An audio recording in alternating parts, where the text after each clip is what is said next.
Morning, class 2. Today it's your job to read The Way Back Home again. I want you to read the whole entire story or watch my video of me reading the whole entire story. And then it's your job to plan for your writing. So tomorrow we're going to be writing the whole story. Today we're going to be making a plan.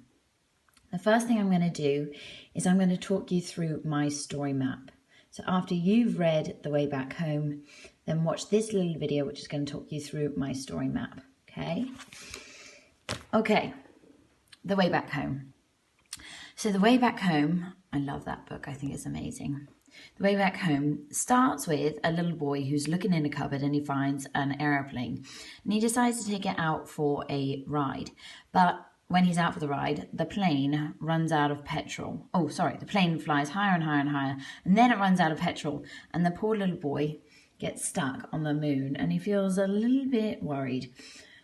But he doesn't know yet, but a Martian, his engine has broken on his spaceship and he also gets stuck on the moon.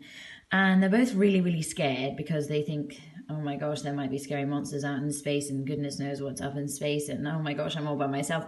But then they meet each other and they become the best of friends. And the boy tells the Martian that his plane ran out of petrol and the Martian tells the boy that his engine broke on his spaceship. The boy and the Martian come up with a plan, and they come up with a plan to try and get their engines and their engine fixed and their plane filled up with petrol so they can both get back home. So the little boy decides to jump down to Earth again. He jumps into the sea and there's a big splash and he swims all the way home to pick up some stuff, some materials. When he gets home, he gets stuck watching his favourite show on TV. And he kind of forgets about the Martian. And the Martian's up in space on the moon thinking, oh my gosh, where is the little boy? He's been gone for ages and ages. And I'm getting a little bit frightened now that he's never coming back.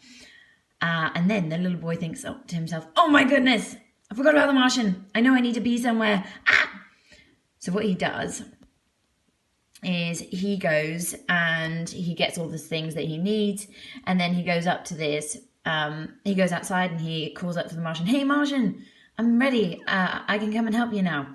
But the Martian can't hear him. So then he climbs up to the tallest ever mountain and he shouts and says, hey Martian, I'm ready to help you. And so the Martian lets down a rope and the little boy climbs it and comes back onto the moon. Then they manage to fix their spaceship and fill up their tank with petrol. That's my petrol can. I don't know what happened there.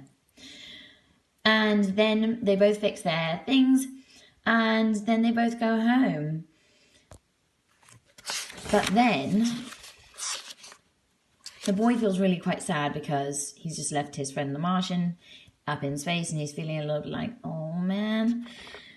And then one day the boy gets a delivery in the post and it's a walkie-talkie and the walkie-talkie starts saying, hello, hello. And the little boy can make contact with the Martian again. The end.